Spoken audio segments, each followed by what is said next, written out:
Welcome to the Man Cave Podcast with Dan Casper.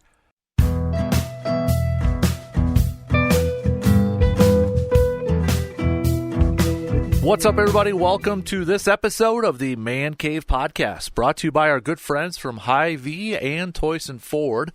Dan Casper here with you, as always, a Super Bowl hangover edition of the Man Cave Podcast. We're going to recap that game coming up here in just a sec. Also, Andy Reid with his third title. Does that put him in the category of one of the best of all time? I think so. I think he's in the top 10. But is he in the top 5 of all time? Going to hit that up and talk about his legacy. Also going to throw in some Badger and Bucks talk because, well, it's not good for Badger basketball right now. So that's coming up at the back end. We lead off the podcast talking about the Super Bowl. Super Bowl 58. Don't want to go into like ranking it as one of the best, top 10 or whatever. Not quite 24 hours after the fact and such. But I think nonetheless it was a close game throughout, a little sloppy at times, especially in the first half there, some turnovers, some fumbles and such. But nonetheless, forcing OT. Got some drama at the end of OT there. Walk-off touchdown, 49ers kicking the field goal to take the lead early on, and then the Chiefs able to get the walk-off touchdown there at the end. So, I mean, I think eventually it's going to be looked upon as a Super Bowl that, I don't know, ranked fairly high in terms of, you know, a lot of people's favorite or best or at least, you know, entertaining close games. Or I mean, eventually it will. You know, I don't want to get into that right after, like, what, 12 hours or whatever the heck. Yeah, not even 12 hours after the fact. I don't want to get into a recency effect. But I think it was a very, for as sloppy as it was at times, it was a tight game. It was a close game throughout. Kept you watching, and you know, you get into an overtime literally with, what, just a couple seconds left? Can't ask for a better game there. But, come on now, NFL, can we please put this to a Saturday game, all right? I'm just saying, you know, just saying. By the way, I don't know if I'm a bad parent, bad dad. I'll let my 6-year-old stay up and watch the whole game. Mom's not happy about it, but I let Hutsy stay up. He was way too into it and such. And since it was such a close game, I'm probably a bad parent, so I don't even know how the morning's going right now with him or not. If, you know, I didn't have to deal with him getting up, so I don't know. But nonetheless, I mean, if I was a kid and, you know, into football and all that, and it was a close game, I mean, I'd want to stay up and watch the whole thing. So, anyways, I digress. But a lot of different storylines to come out of this win for the Chiefs. You know, you're going to have the big one out there, Patrick Mahomes. Okay, you look at Patrick Mahomes and his postseason success, his record, and all that, and there's no doubt about it. It's pretty darn impressive. Let's not kid ourselves. It is incredibly impressive at his age, what, 28, 29 years old that he is right now. I mean, all the guy does is he wins. He freaking wins a lot. He's already won more playoff games in his career. Think about this. He's won 15. Is it 15 postseason games I saw? Yeah, he's got 15. That's more than Peyton Manning. That's more than John Elway, Terry Bradshaw. And I know the Terry Bradshaw one's a little bit older and, you know, et cetera, et cetera. But, I mean, he's one away from tying Montana. I think it's safe to say, if you want to put a bet down, a futures bet down, to say Patrick Mahomes is going to at least get, you know, second most postseason wins, it's probably a safe bet. Brady's got 35. Montana's at 16. Mahomes is at 50. I think the one that surprised me the most is he's got more than Peyton freaking Manning. It's unreal. the start of his career, it's unreal. 2-time MVP. 6 straight championship games, AFC championship games. 4 times he's been to the Super Bowl. 3 times he's won it. 3 times Super Bowl MVP. The one thing I think it shows, we get into this argument, this debate, when quarterbacks get big contracts. It's like, oh, you can't win anymore. Once you give that quarterback a huge contract, you can't. Patrick Mahomes got a $500 whatever $1 million contract, and they're still winning. And I think the caveat to all that, though, too, is Patrick Mahomes is one of the better quarterbacks out there. So if you're giving a big-time contract to that, you're asking that quarterback to fill a lot of voids on your team, or maybe some of the weaknesses on your team. Patrick Mahomes does that. I mean, he's got Travis Kelce on offense, Isaiah Pacheco and such. Wide receivers, Bryce, MVS. You know, that's hurt. Cole. You know, he doesn't have all-pro wide receivers. Didn't have.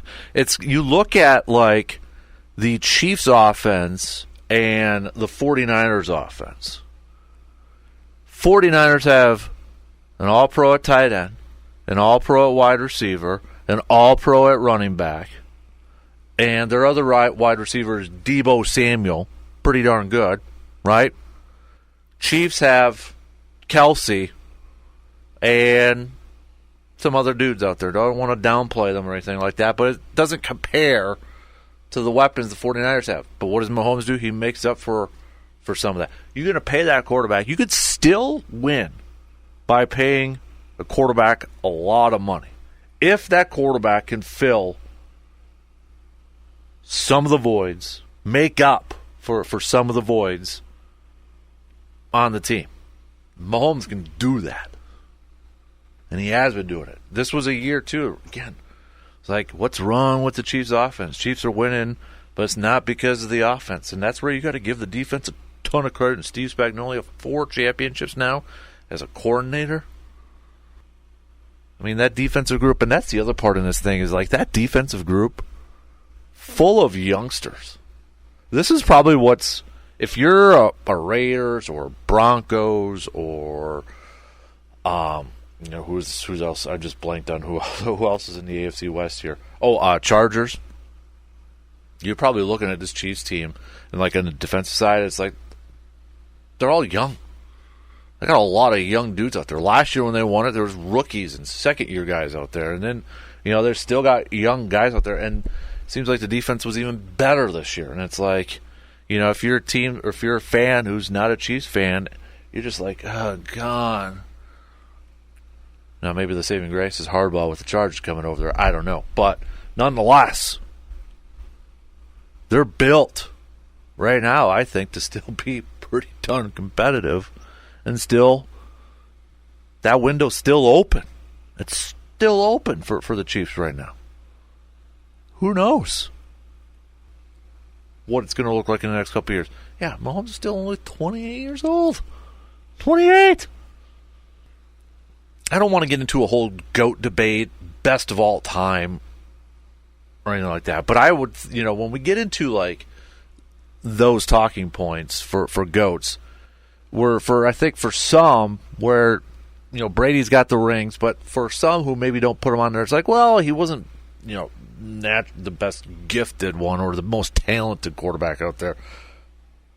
Mahomes, depending on the rings, he's got the talent, he's got the hardware, he's on a nice track, in my opinion, to maybe kind of put himself squarely in that position when his career's all said and done. But it is super impressive, incredibly impressive, as annoying as it gets. And I think right now the Chiefs are probably, if they're not there, I think for some they're probably in that category right now. If they're not there yet, they're going to be close. They're annoying for a lot of other fan bases because you want something different. Heading into the Super Bowl, you had a lot of people picking the 49ers, maybe just straight up because, or they were rooting for the 49ers because you wanted something different. We wanted something different. getting tired of the same teams winning it. I get it. I understand it. I'm with you on a lot of that stuff too. But right now, it sure looks like maybe Kansas City won't be going anywhere anytime soon. And I think a lot of it too is the leadership that they got in place with their coach, Andy Reid. To me, is his career. It's going to be whoever writes that book. And whenever Andy Reid's career's over with, and say somebody writes that book, to look at his career, it's almost like two phases, really. He's assistant coach in Green Bay over there, but then gets hired as head coach with the Philadelphia Eagles. Makes some NFC Championship games. Finally got over the hump in that 04 season, right? Got there. It was the whole T.O. thing. T.O. makes that miraculous recovery with the ankle injury. But never went back to the Super Bowl.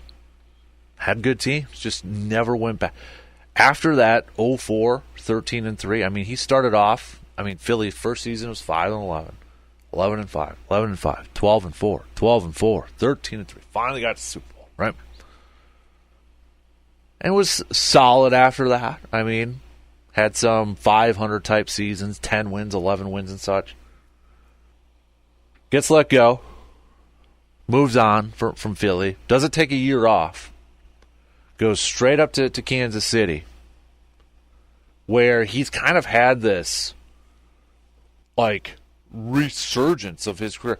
Ever since he's been with Kansas City in 2013, his first season there, he's only had one season where he didn't have double-digit wins, and that was 2014, 9-7.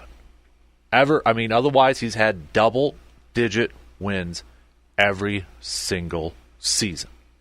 Every single season. And does it help to have a quarterback like Patrick Mahomes? Absolutely. Let's not kid ourselves. But I'm also a big believer that for every good quarterback, there's always a really good coach. Unless you're Joe Gibbs and you've won 3 different Super Bowls with 3 different quarterbacks. Belichick had Brady. Bill Walsh had Montana. We don't need to go down that whole list every single time. That's why to me, football is the ultimate team game, and you need everybody clicking on all cylinders on this thing. But back to Reid thing. To the Reid thing, I can't think of another coach who, had a pretty solid career with Philly. Didn't have a Super Bowl championship, but won a lot of games. Wasn't a Hall of Fame coach at that point in time. Probably kind of teetering on the, maybe one of the best coaches without a title sort of thing.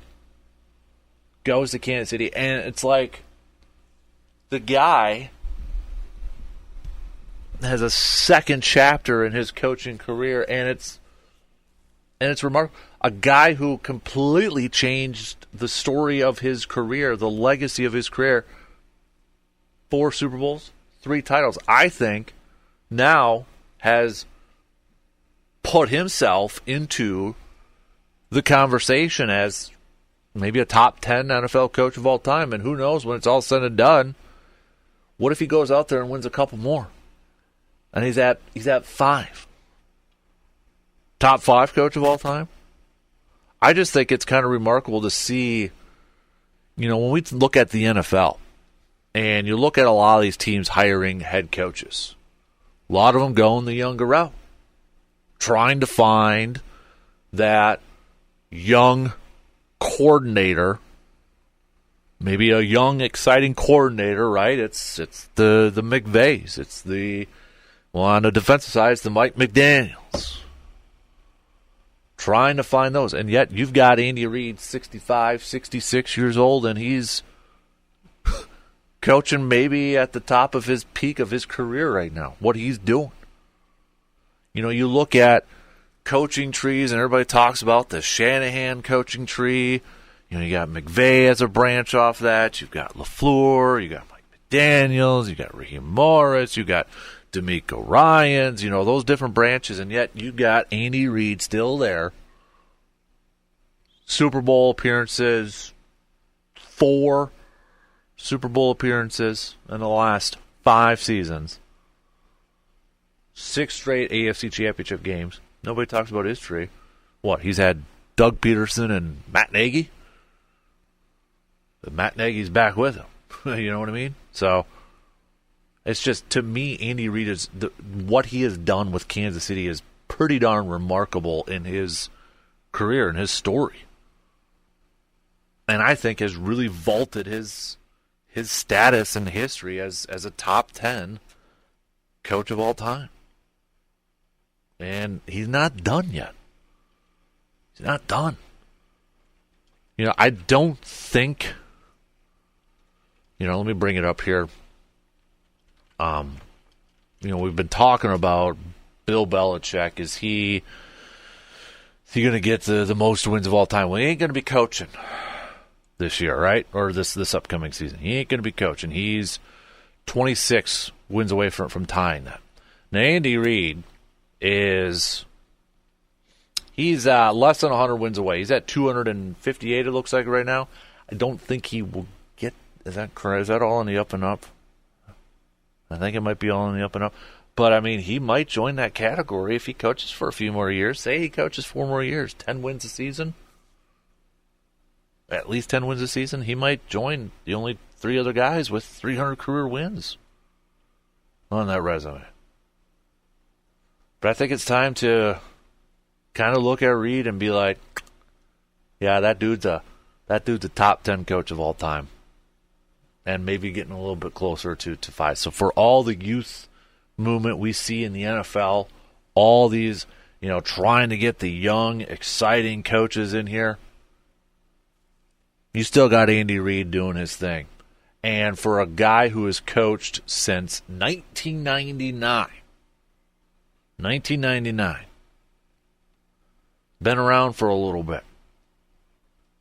For a guy who has been adaptable to his offense, changing it almost, halfway through the season, kind of really, if you look back at this regular season around Christmas, changing it up a little bit. He's a fantastic head coach, and maybe a little bit underrated. So, Chiefs are definitely in that category that I think, though, too, for a lot of people, like, all right, don't like them just because they keep winning. Don't like Patrick Mahomes because he keeps winning. I'm not going to argue too much because sometimes my fanism comes out and be like, oh, I just want somebody different. I just want a different coach, or I just want a different team in there winning some games. So I hear you if you're on that side. I hear you. I understand it. But, man, that's the one thing, though, too, like at the back end of Brady and the Patriots thing, it was just like, okay, I might as well, I'm going to start to maybe kind of embrace this because I don't know if it's going to happen again. Well, maybe hold your horses. Maybe we are going to see it again with Mahomes and such. But, when you witness greatness, when you watch some of the best do it, maybe it's annoying because you're frustrated because it's not your team and you just want to see something different here and there. But sometimes you just got to sit back and watch some of the best do it. And I think that's Mahomes, and I think that's Andy Reid right now. Saw Dan Orlovsky tweet this. The Chiefs face the number 2, 3, 4, and 6th offenses in the playoffs, which combined to average 28.3 points per game this season. Averaged 15.8 versus Kansas City in the postseason. Spags shaved off 12.5 points off of 4 of the best offenses in the NFL. I fully believe Spags would be getting head coaching talk if he was probably a little bit younger. If he was 10, 15 years younger, whether it's right or wrong, I think he'd be getting some talks about a head coach. The job that he has done with this group, again, when you factor in how young that group is, yes, you have Jones up front. You've got Snead, really solid corner. But when you look at last year and you look at this year, with how young that group was and how dang good they are, man, heck of a job. heck of a job. Just overall, the entire machine, if you want to call it, the entire leadership, the organization from Kansas City, they're the cream of the crop right now. I'll tell you that. If I don't get to it on Friday, if I forget it on Friday, or maybe something else pops out, cream of the crop right now is just the entire Kansas City Chiefs organization, because they're doing something right over there. And that's the organization teams really need to emulate. That's who they should be emulating right now. And does it make it easier that they have a quarterback? Absolutely. No doubt. But a lot of other parts of that you can emulate. Let's take a quick break and tell you what, I'll do my top 5 NFL coaches of all time. Andy Reid with his 3rd title. Does he crack the top 5 for me? He's in my top 10, but is it enough to get in the top 5? Tell you that's coming up after the quick break.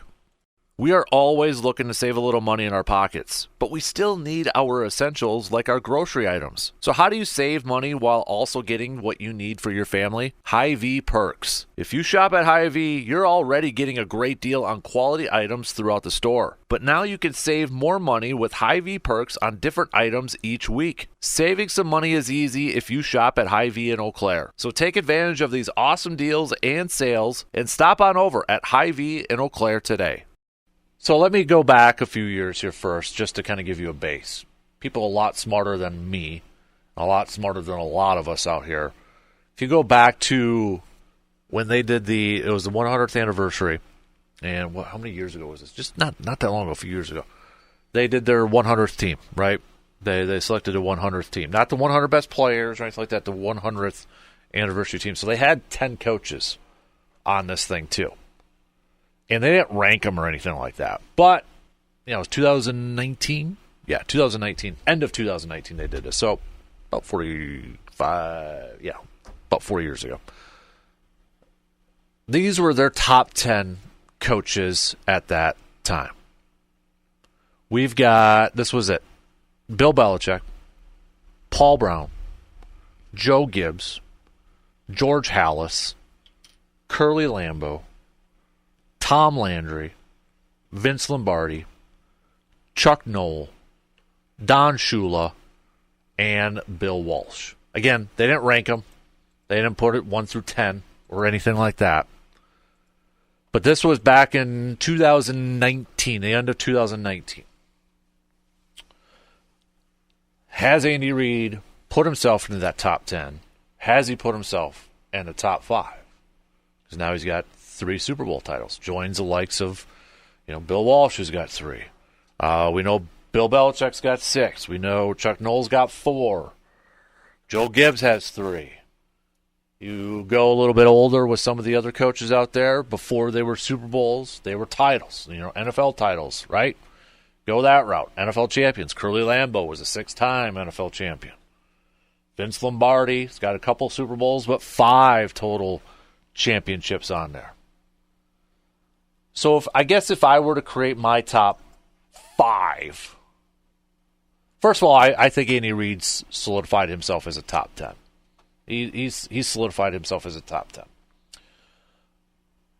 Now, if we're using this top 10 list, who would I bump out of there? Well, that's tough, because once you put somebody in there, who else do you put in there, or who do you take out at that point?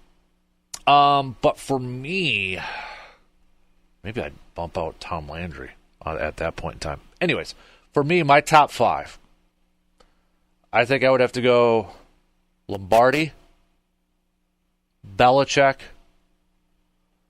I'm going to go Bill Walsh. I'm going to go Joe Gibbs. And I've really kind of embraced Joe Gibbs. I think Joe Gibbs kind of gets overlooked quite a bit in terms of the job he did during his time with Washington as head coach. Because I don't know if we're ever going to see this again. I don't think we're going to see a coach that, with the same team, lead his team to 3 Super Bowl titles with 3 different starting quarterbacks. I don't know if we're going to see that again. We'll see, maybe some coaches win Super Bowls with different teams and different quarterbacks that way, but Joe Gibbs doing it with the same team and during that stretch with 3 different quarterbacks, I think is so impressive, especially when you can compare it to today's game, that I don't know if we're going to see that again. And over the last few years, I've been one of those, I think I kind of overlooked Joe Gibbs for the longest time. So I'd put him in there. And the big reason being because of what he did with the quarterbacks. And then at number 5 for me, now do you put Reid there? Do you put, Don Shula, who's got the most wins of all time? He's a 2-time Super Bowl champ. Do you put Chuck Noll, who's got 4 Super Bowls in there? Do you go older school, George Halas, who's got 6 NFL championships, Curly Lambeau, 6 NFL championships? I'm high. I'm a big history guy. I'm very high on Paul Brown. Paul Brown's a 3-time NFL champion. If you know your history about Paul Brown and kind of the innovative stuff he has done that coaches still do to this day, that teams still do to this day, Paul Brown is definitely, I think, for today's generation or people around, they may not realize just how dang good and how innovative Paul Brown was as a coach back in his day. He was freaking awesome. He was awesome.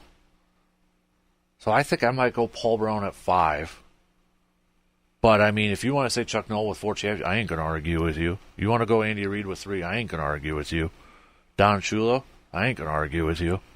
I mean, it's tough. It's really tough. But that would probably be my 5 to answer the question. Lombardi, Belichick, Walsh, Gibbs, and Paul Brown. But man, that's the tough part, is leaving out guys like Shula and Halas and Chuck Noll, for crying out loud, the guy who's got 4 Super Bowl titles. I mean, it's tough. But that's my, and it's going to be different. Everybody's going to have a different one out there. It's an opinion. It's not going to get in a debate about it or anything like that. But man, I do think Andy Reid's top 10. I think he's easily in the top 10 there, but top 5, not quite, just on the outside looking in. Just on the outside looking in. He gets one more, he's solidified himself as a top 5. Then I think he's solidified himself as a top 5 coach of all time. But what a change in his career, legacy defined. I know you look at the first part of his career, coaching career, the first chapter, should we call it, or the first stage, whatever the heck we want to call it. Philadelphia got to the Super Bowl one time, made a few NFC Championship games, finally got it with Donovan and T.O., that group. Remember, was it Johnson was his defensive coordinator? Remember the Johnson defense for how many years over there? But fell to Belichick and the Patriots. Last time the team went back-to-back before the Chiefs was that Patriots team there. Just couldn't get over the hump there. Goes on to Kansas City. Doesn't take a year off. Goes on to Kansas City and just kind of like really turns around his career. Wasn't a Hall of Fame coach before he got to Kansas City. Wasn't going to be in the Hall of Fame. And then just instantly turns his career around a little bit. And does it help to be paired up with Patrick Mahomes? Absolutely it does. But again, I think for every good coach, there's a good quarterback. For those championships, it's a pairing. To win, I think you got to have both in a lot of cases. I don't knock each other. I don't knock Patrick Mahomes because he had Andy Reid. I don't knock Andy Reid because he's had Patrick Mahomes that much. But to see this completely change the second chapter of his coaching career, it's remarkable. 4 appearances, 3 wins. And you know what? There's a darn good chance that he might win at least another one or maybe even a couple more at this rate. It's awesome. I'm a big Andy Reid fan.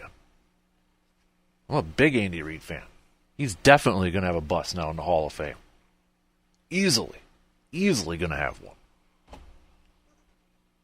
it's just, to me, it's such a cool story. And whenever Andy Reid's career is over with,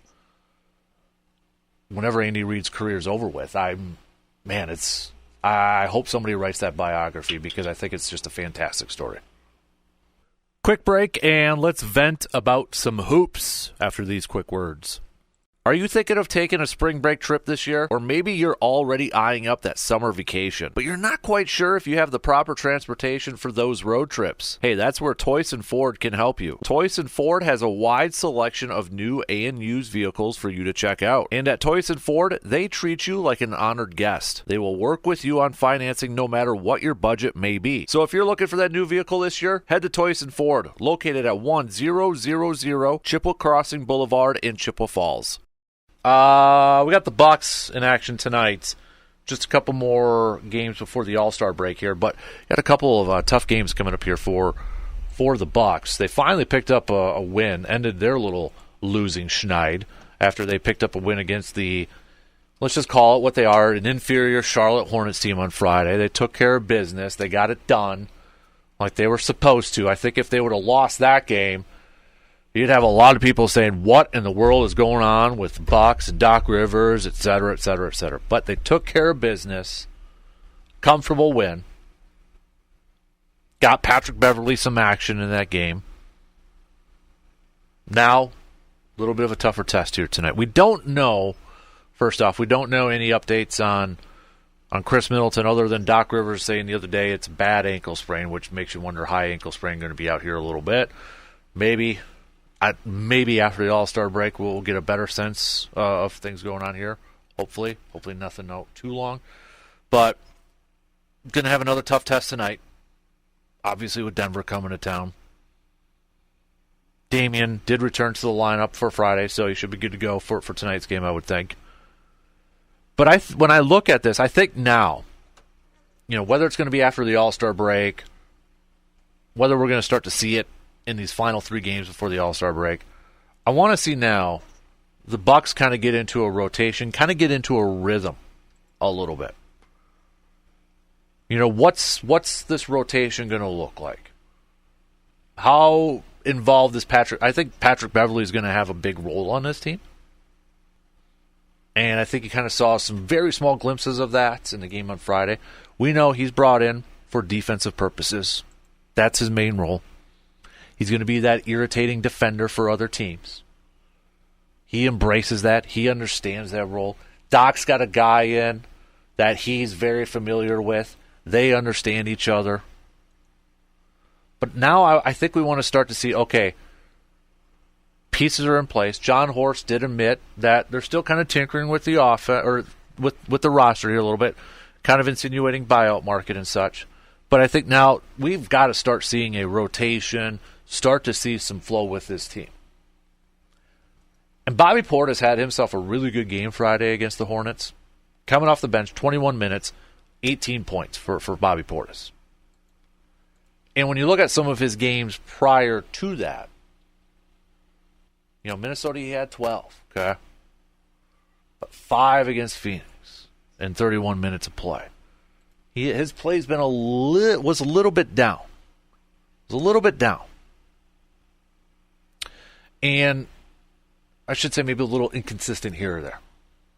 But now that his name is maybe being not mentioned in trade rumors again, because his name was all over the place. Could he be traded?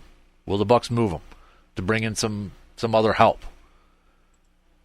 I don't know if this was a distraction, if it was something he was thinking about. He's probably going to say no, but I mean, come on, we're all human. Sometimes we just let it kind of creep into our minds and such. But I want to see now Bobby Portis be that sixth man off the bench, be a consistent guy off the bench. That guy that we kind of saw last year, right? That guy that was in the running for sixth man of the year. And when you look at his numbers this year, they've kind of been all over the place in terms of offensive production.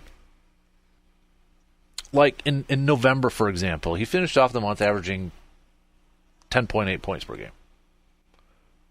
Bounced back and had a solid December, 15 points per game. Then January went back down to 11. And so far now in February, he's at about 15 points per game. kind of seen a little bit up and down. So I want to see Bobby Portis now kind of like, okay, your name's not getting thrown out there. You're not going to be on the move. You're not going to be traded. You're part of this team. For this team to have success, Portis has got to be that one of those main guys coming off the bench here and being an offensive contributor. I'm curious to see where A.J. Green fits into this equation. Because you're looking at some of the minutes and some of the production that A.J. Green has been going out there. The last 4 games, A.J. Green has played double-digit minutes for Doc Rivers. And the only game in the month of February where he didn't have double digits was Dallas back on February 3rd. But I'm curious to see if he's going to get maybe a little bit of a bigger role because his numbers have increased since Doc has been there. We know that game against Minnesota where he was on fire from 3, 7 of 8. He finished that game with 27 points. He was just 1 of 9 against Charlotte.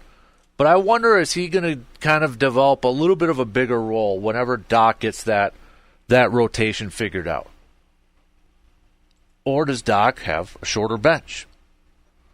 I don't know if he can afford to really have a shorter bench at this point in time because I think once the playoffs kick in, it's going to be a grind.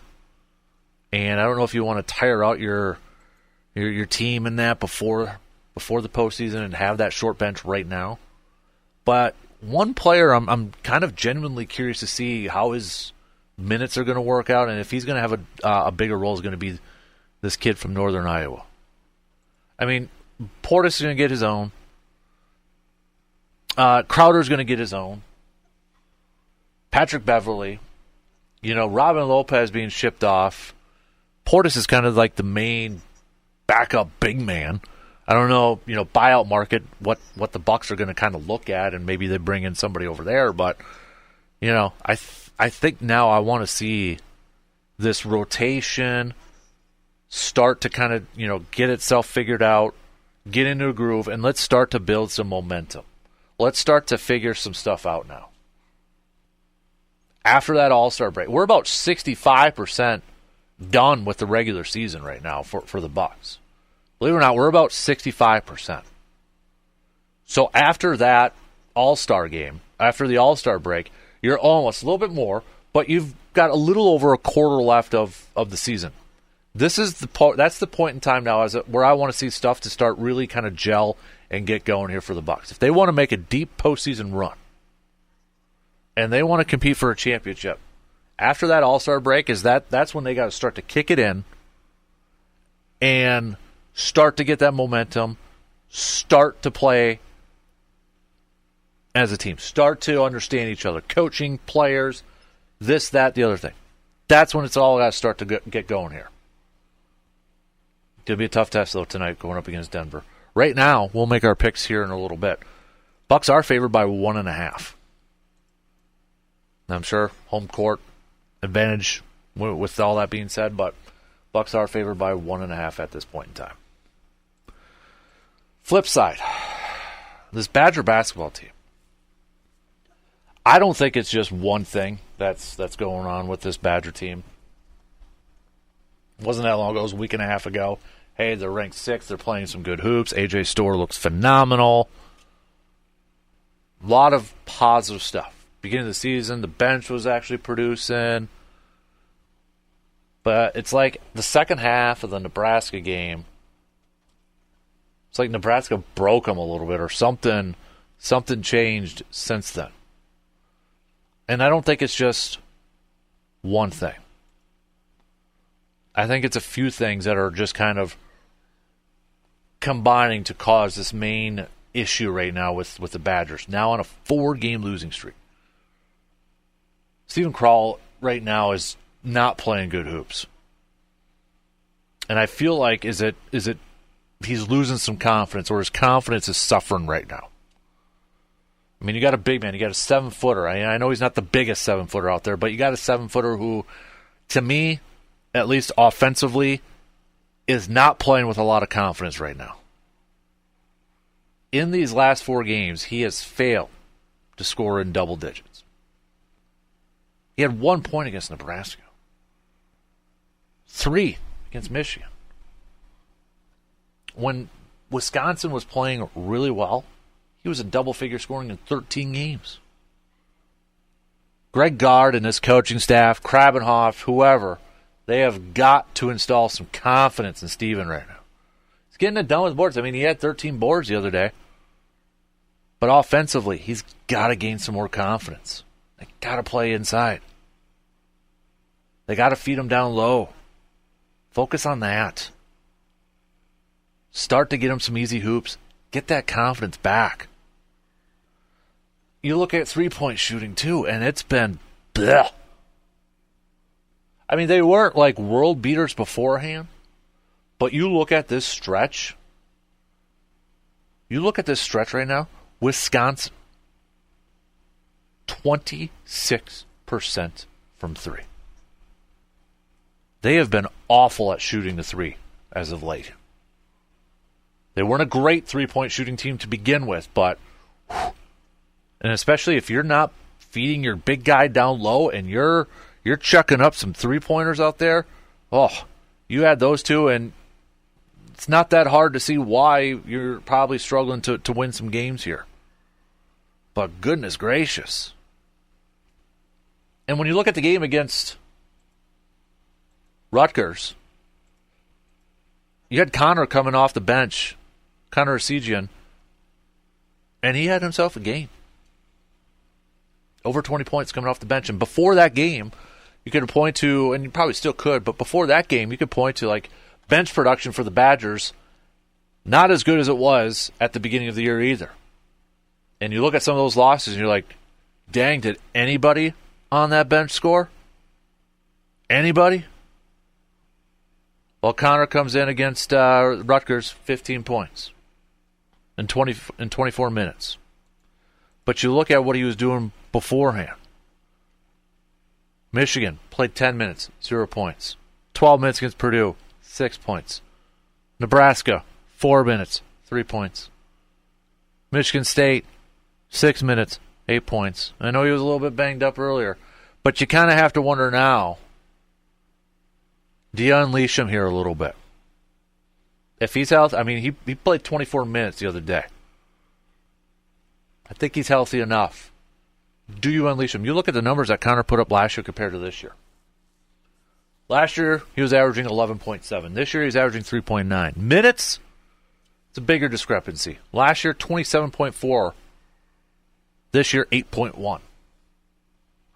They've got to get some consistency off the bench. And if Connor's that guy, or, I know Blackwell's a little bit banged up. They're freshmen that they're excited about. He didn't play in the game. Get him healthy. Get him back. But between those two, you've got to get better bench production. I mean, scoring for this Badger team. A team in the beginning part of the season, the most part of the season, this was a team that was scoring in the 80s. 70s. It's like, okay.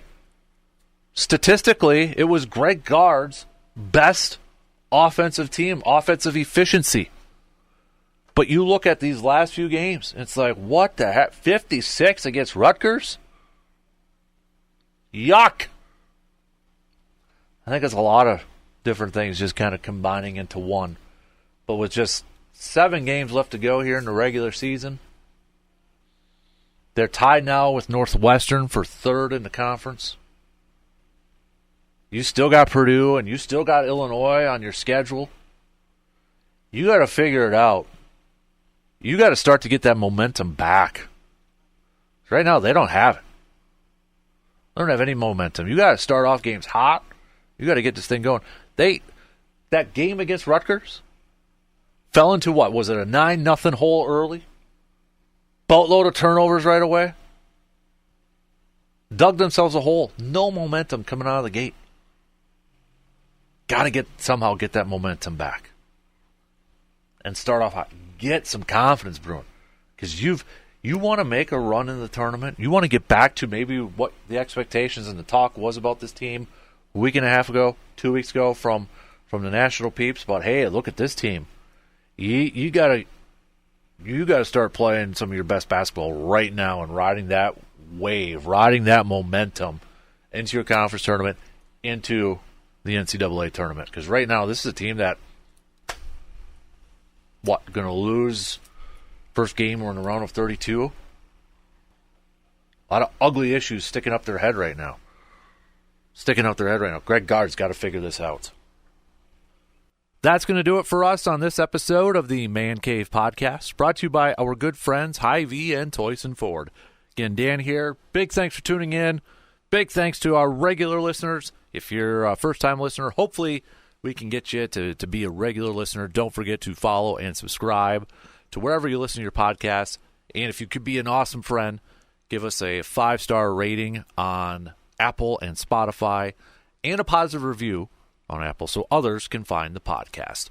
Until next time, I'm Dan Casper, and I will talk to you on the next episode of the Man Cave Podcast.